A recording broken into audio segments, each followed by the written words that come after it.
Hi, this is Padma. Welcome to my channel. ఈరోజు మనం వినబోయే కథ రంగనాథ సుదర్శనం గారు రచించిన పులిహోర జీవితం. ఒక హాస్య కథను వినేద్దామండి. మూర్తికి 35 ఏళ్ళు వస్తున్నాయి. ఇంకా పెళ్లి కాలేదని తల్లికి ఒక్కటే దిగులు. అలా అని మూర్తి ఏమీ అనాకారి కాడు. గవర్నమెంట్ ఉద్యోగం, మంచి జీతం, మంచి నడవడిక. కానీ మనిషికి చేదస్తం పాలు కాస్త ఎక్కువ. ప్రతిదీ భూతద్దంలో పెట్టి చూసే గుణం. దాని కారణంగానే వచ్చిన సంబంధాలన్నీ చిట్లిపోతున్నాయి. ఈ రోజు 29వ పెళ్లి చూపులు. ఇదైనా ముడిపడేలా చూడమని మూర్తి తల్లి మొక్కుకొని దేవుడు కట్టని ముడుపు లేదు. ఈసారి మూర్తి కూడా కాస్త మెత్తబడ్డాడు. తల్లి మేనమావ మూర్తిని నోరెత్తవద్దని గట్టిగా గడ్డి పెట్టడంతో పాటు కాస్త దూర బంధుత్వం కావడం, తాను అనుకున్నట్లుగా పెద్దగా చదువు సంధ్య లేని పల్లెటూరి అమ్మాయి కావడంతో మూర్తి కూడా సరే అన్నాడు. మూర్తికి వాళ్ళు వీళ్ళు చెప్పిన మాటలు విని చెత్తా చెదారం చదివి పనికిరాని సీరియళ్లలో ఆడోళ్ల పెత్తనాలు చూసి పెళ్ళంటే భయం పట్టింది. అమ్మో భార్య అనే ఫీలింగ్ వచ్చింది. అందుకే ఓ పల్లెటూరి బయతు పనికిరాని మొద్దును పెళ్లి చేసుకోవాలి అనుకున్నాడు. ఇప్పుడు చూసింది అలాంటి సంబంధమే కావడంతో కాస్త ఊపిరి పీల్చుకున్నాడు మూర్తి. అమ్మాయి అందరికీ టీలు అందించింది. అమ్మాయిని చూడగానే మూర్తి ఫ్లాట్ అయిపోయాడు.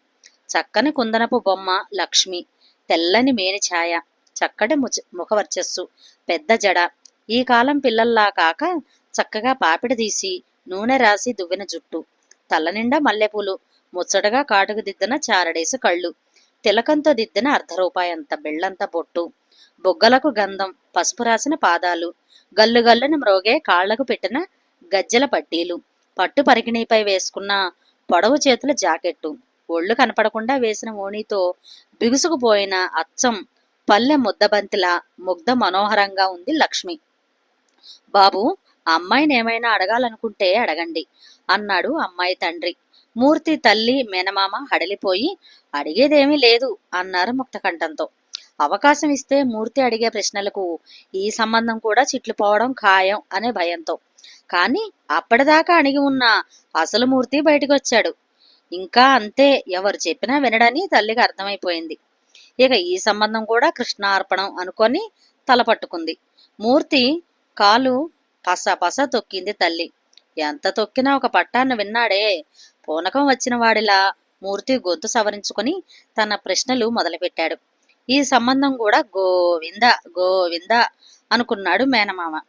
మీకు ఫేస్బుక్ అకౌంట్ ఉందా అన్నాడు మూర్తి గంభీరంగా.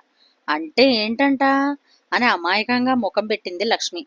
తనకు అలాంటిదేమీ తెలియనట్లు. అమ్మయ్య అనుకొని గుడ్ గుడ్ అన్నాడు మూర్తి.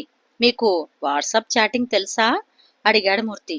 అదేంటబ్బా అన్నట్లు ముఖం పెట్టి ఎప్పుడూ వినలేదండి అంది లక్ష్మి కళ్ళు టపటపాలాడిస్తూ. మీకు టీవీలో ఏ సీరియల్ అంటే ఇష్టం? దానిని బట్టి ఆమె స్వభావాన్ని తెలుసుకోవాలని మూర్తి ఆరాటం. శ్రీ వెంకటేశ్వర భక్తి ఛానల్, ఎన్టీవీ భక్తి ఛానల్. అప్పుడప్పుడు పాత సినిమాలు మాత్రమే చూస్తానండి అంది లక్ష్మి. మూర్తికి మహదానందం వేసింది. పిజ్జాలు బర్గర్లు ఎప్పుడైనా తిన్నావా అడిగాడు మూర్తి. దీని ద్వారా బజార్లకు వెళ్లే అలవాటు ఉందా లేదా అని తెలుసుకోవాలనుంది మూర్తి ఆలోచన. ఏంటో అలాంటి పేర్లేవి తెలియవండి. అవి పళ్ళా కాయలా స్వీట్సా అంది లక్ష్మి అయోమయంగా. మూర్తికి ఎగిరి గంతేయాలనిపించినా బాగుండదని బలవంతంగా ఆపుకున్నాడు. నీకు ఎవరైనా బాయ్ ఫ్రెండ్స్ ఉన్నారా? లాగి లెంపకాయ కొట్టాలనిపించింది లక్ష్మికి.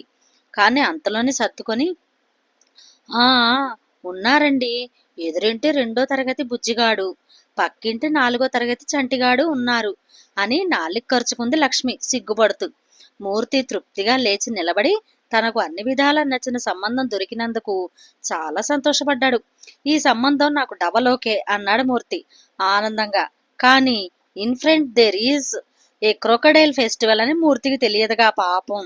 మూర్తి తల్లి బంధువులంతా ముసిముసిగా నవ్వుకున్నారు మూర్తిని చూసి. మొత్తానికి అందరికీ నచ్చడాలు, నిశ్చయితాంబూలాలు, పెళ్లి అన్నీ చకచకా జరిగిపోయాయి. మూర్తి తల్లి మొక్కులు చెల్లించుకోవడానికి తీర్థయాత్రలకు వెళ్ళి వస్తానని బయలుదేరింది.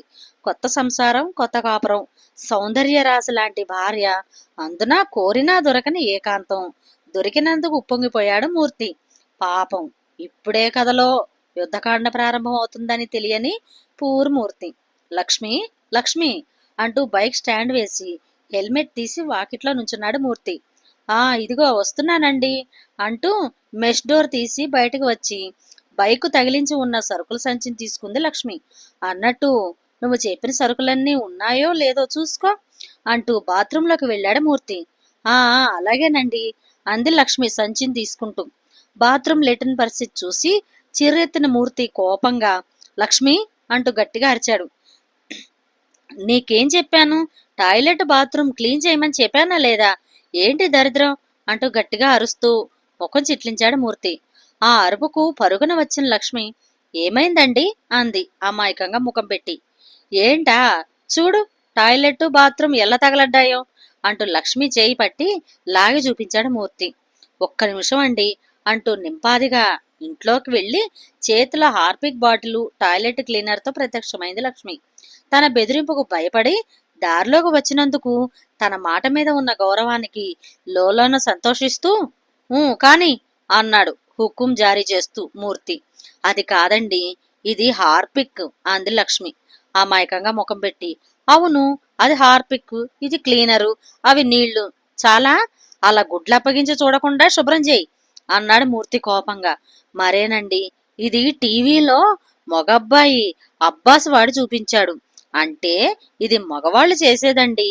పైగా వెంకటేష్ గారు కూడా మగాళ్లే ఈ పని చెయ్యాలని చెప్పారు టీవీలో మీరు చూశారుగా అంది లక్ష్మి అమాయకంగా.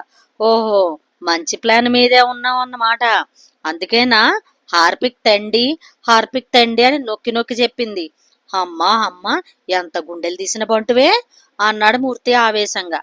అయ్యో రామా నాకేం తెలుసండి ఆ టీవీ వాళ్ళు అలాగే చెప్పారుగా అంది ఏడు ముఖం పెట్టి లక్ష్మి. చాలే ముందా ఏడు పాపి తగలడు అన్నాడు మూర్తి. అది కాదండి త్వరగా కానివ్వండి టాయిలెట్ కంపు కొడుతుందని ప్రొద్దుటి నుండి నేను ఆ పని కానివ్వలేదు.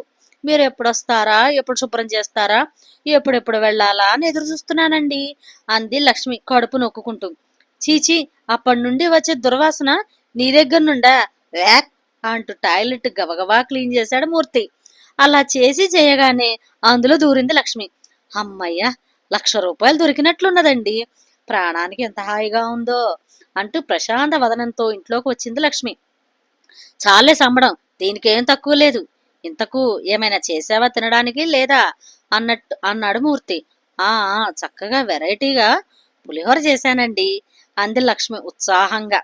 పులిహోర రుచి తలుచుకోగానే నోట్లో నీళ్లూరాయి మూర్తికి. అబ్బా ఆకలి దంచేస్తుంది ఏది త్వరగా పెట్టు అన్నాడు మూర్తి. మరి నువ్వు తిన్నావా అన్నాడు మూర్తి లక్ష్మితో. లేదండి భర్త భోంచేసిన కంచంలో తినాలని మా అమ్మ చెప్పింది అందుకే తినలేదండి అంది లక్ష్మి పతిభక్తితో పరవశిస్తూ. అది దట్స్ గుడ్ అలా ఉండాలి భార్య అంటే గుడ్ లక్ అంటూ ఏది పులిహోర అన్నాడు మూర్తి. పులిహోర చూడగానే ఇదేంటే నీ బొందలా ఇలా తగలడింది వెరైటీ అన్నావుగా ఏం తగలేసావే ఇందులో నీ అమ్మ గడుపు మాడా అన్నాడు మూర్తి కోపంగా. మరేనండి నిమ్మకాయకు బదులు 100 నిమ్మకాయల శక్తి ఉంటుందని వీల్ పౌడరు కొద్దిగా వేసా. అదేనండి అంట్లు రుద్దుకుండే సోపు కొద్దిగా వేశాను. పసుపు చందనం గుణాల కలయిక సంతూర్ అంటారుగా అందుకే కొంచెం సబ్బు ముక్క వేశాను. మీ టూత్ పేస్ట్ లో ఉప్పు ఉందా అంటారుగా అందుకే ఉప్పు బదులు కాల్గేట్ టూత్ పేస్ట్ వేశాను. ఘాటు కోసం కాస్త డాబర్ రెడ్ పౌడర్ వాడాను. ఇంకా మాట పూర్తి కాకుండానే నీ బొంద నీ బొక్కలు నీ అమ్మ మనుషులను చంపడానికి పుట్టావటే ఏదో పల్లెటూరి పిల్ల చదువు తక్కువైతే చెప్పినట్లు వింటుందని వెతికి చేసుకుంటే నా కొంప ముంచావు గదే నా జీవితం నాశనం చేసావు గదే అంటూ పులిహోర కంచాన్ని విసిరికొట్టి ఒంటి మీద గుడ్డలు చిప్పుకొని జుట్టు పీక్కుంటూ ఒరే మూర్తి నీకు తగిన శాస్తి జరిగిందిరా అంటూ పిళ్ళున చెంపలు వాయించుకున్నాడు. పక్కనే ఉన్న చెప్పు తీసుకుని టపటపామని కొట్టుకున్నాడు మూర్తి ఆవేశంగా. ఇంకా నయం ఉగాది పచ్చళ్ళలో మార్గో సబ్బు మ్యాంగో టామరిన్ చాక్లెట్లు టీ పెట్టమంటే తబలా వాయించండి ఓ తాజ్ అనండి అని థమ్సప్ కోసం నన్ను సముద్రంలో దూకమని వామ్మో నువ్వెక్కడ దొరికావే నా ప్రాణానికి అమ్మా అంటూ ఆయాసపడ్డాడు మూర్తి. ఏమండి ఇదిగో ఇప్పుడే చెప్తున్నా నన్ను ఇబ్బంది పెట్టారో జాగ్రత్త. నేను డైరెక్ట్ గా టీవీలో వచ్చే రోజా గారి రచ్చబండకో జీవిత గారి బ్రతుకు చెట్కాబండికో, సుమలత గారి సంసారం ఒక చదరంగం కో మిమ్మల్ని ఈడుస్తాను. అట్టే నా సంగతి తెలియదు మీకు. నాకు గాని తిక్కరేగిందో మీ బతుకు బస్టాండ్ అవుతుంది. జాగ్రత్త జాగ్రత్త అని వేలు చూపించుకుంటూ ఏడుస్తూ ఉన్న ఫలాన్ని వెళ్ళిపోయింది లక్ష్మి. ఇంతలో ఇంట్లోకి వచ్చిన మూర్తి తల్లి పరిస్థితి చూసి, ఏంట్రా పిచ్చిమూర్తి, ఏం జరిగిందిరా నానా అంది. తల్లిని చూడగానే తన్నుకొచ్చిన దుఃఖంతో తల్లి వడిలో తలపెట్టి జరిగిందంతా చెప్పి బోర బోర్న వెక్కిళ్ళు పెట్టి ఏడ్చాడు మూర్తి. అమ్మ, నా జీవితం నాశనం అయిపోయింది. ఆ చాదస్తుంది నాకెక్కడ దాపురించింది. ఓ చదువు లేదు, సంధ్య లేదు, మచ్చుకైనా సంస్కారం లేదు. ఏదేదో ఊహించి బ్రతుకు నాశనం చేసుకున్నానే. నువ్వెంత చెప్పినా వినకుండా ఇలా చేసినందుకు ఆ దేవుడు ఆ దేవుడు నాకు తగిన గుణపాఠం చెప్పాడే అంటూ బేరమన్నాడు మూర్తి. తల్లి చిరునవ్వు నవ్వి, ఓరినా వెరినాగన్నా, అమ్మ ఉండగా అలా జరగనిస్తుందా నాన్న? నీకు గుణపాఠం నేర్పాలనే లక్ష్మి అలా చేసింది. అనవసరమైన విషయాలు బుర్రలో పెట్టుకుని పెళ్ళాం చదువుకుంటే మాట వినదని, సీరియళ్లు చూస్తే చెడిపోతుందని, భర్తను లెక్క చేయదని ఎవరో చెప్పిన మాటలు నమ్మావురా. అందుకే నీకు తెలిసొచ్చేలా చేయడానికే మేమంతా ఈ కథ నడిపాం. నీ మంచితనం, నీ అమాయకత్వం, నీ పద్ధతులన్నీ చెప్పి లక్ష్మిని పెళ్లిలో ముందే ఒప్పించాం. నీ తిక్క ప్రశ్నల సంగతి, నీ అతి చాదస్తాన్ని కూడా ముందే చెప్పాంరా. అన్నీ తెలిసే లక్ష్మి ఈ పెళ్లికి మనస్ఫూర్తిగా ఒప్పుకుందిరా. నా కోడలు లక్ష్మి మహాలక్ష్మిరా. అది పల్లెటూరులో పుట్టిన చదువుల తల్లిరా.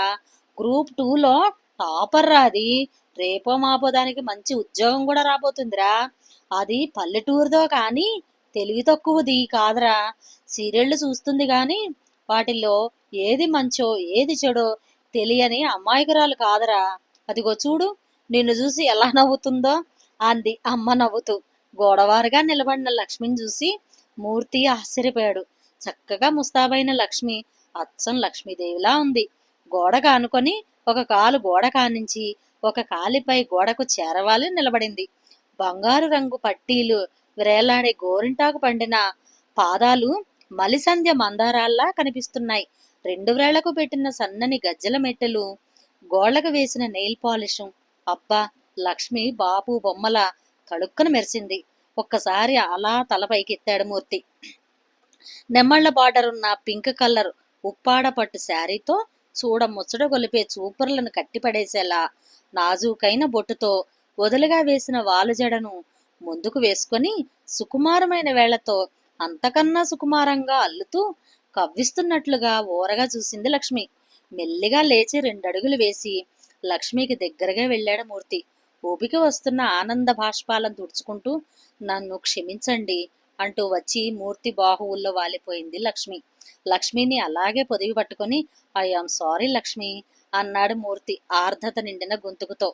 అమ్మాయి పల్లెటూరిదైనా పట్టణానిదైనా చదువు ఉన్నా లేకున్నా ఏది మంచో ఏది చెడో తెలుసుకునే సంస్కారం ఉంటే చాలండి. మీరు అనుకున్నట్లు కొంతమంది ఉండొచ్చు కానీ అందరూ అలా కాదండి. ఎంత ఓర్పు లేకుంటే తాగే భర్తలను, వ్యసనపరులైన భర్తలను, రోజు హింసించి వేధించే భర్తలను భార్యలు వదిలివేయకుండా వారిని ఎలాగైనా మార్చాలని తప్పించే స్త్రీమూర్తులు ఎందరో ఉన్నారండి అంటూ, మీ అందరూ మీరనుకున్నట్లు ఉంటే సమాజం ఎప్పుడో అధోగతి పాలయ్యేది. మంచి చెడు ఎప్పుడు పక్కపక్కనే ఉంటాయండి. కానీ చెడుకు ప్రచారం ఎక్కువ. అందుకే అది అందరికీ తెలుస్తుంది. మంచిని అందరూ మర్చిపోతారు. మనుషుల నైజం కూడా చెడునే ఎక్కువగా మాట్లాడుకుంటారండి. అదే మన దౌర్భాగ్యం అంది లక్ష్మి. అవును లక్ష్మి, నువ్వన్నది ముమ్మాటికి నిజం. ఒకవైపే ఆలోచించాను తప్ప మరోవైపు చూడలేకపోయాను. కాదు కాదు, నీలా అందంగా చెప్పేవారు లేక తెలుసుకోలేకపోయాను. Sorry Lakshmi, very very sorry అన్నాడు మూర్తి పశ్చాత్తాపం నిండిన హృదయంతో. మెల్లగా మూర్తి నడుముని గిల్లింది లక్ష్మి చిలిపిగా కవ్విస్తూ. ఏ దొంగ అంటూ మెడను పంటితో నొక్కాడు మూర్తి. అమ్మా అంటూ గట్టిగా విడిపించుకుని దూరం వెళ్ళింది లక్ష్మి. ఒరే, ఆకలన్నావుగా, ఇదిగో నీకోసం లక్ష్మి చేసిన పక్కన పెట్టిన పులిహోర ఇది, తిందూరా అంది మూర్తి తల్లి అమ్మ చేత. లక్ష్మి చేసిన పులిహోర తింటూ, అబ్బా ఎంత బ్రహ్మాండమైన పులిహోర, ఎప్పుడు తినలేదంటూ లొట్టలేసుకుంటూ తృప్తిగా తిన్నాడు మూర్తి. అదేరా, పెళ్ళాం బెల్లం తల్లి అల్లం అంటారు అందుకే. ఇన్నాళ్ళు చేసి పెట్టిన అమ్మ చే చేదయిందిరా అంది అమ్మ వేళాకోళం చేస్తూ. ఆ మాత్రం లౌక్యం లేకుంటే ఎలా అత్తయ్యా అంది లక్ష్మి నవ్వుతూ. మూర్తి సంతోషంగా నవ్వుకున్నాడు. ఇంతటితో ఈ కథ సమాప్తం. ఎలా ఉంది మిత్రులు? చాలా ఫన్నీగా ఉంది కదండి. అందుకే ఎప్పుడు పల్లెటూరి వాళ్లే గొప్పవాళ్ళు అనుకోకూడదు. చదువుకున్న వాళ్ళల్లోనూ సౌమ్యులు ఉన్నారు, తిరిగే వాళ్ళల్లోనూ ఇలాగే ఉన్నారు. మరొక మంచి కథలో మళ్ళీ కలుస్తాను. Thank you. నమస్తే.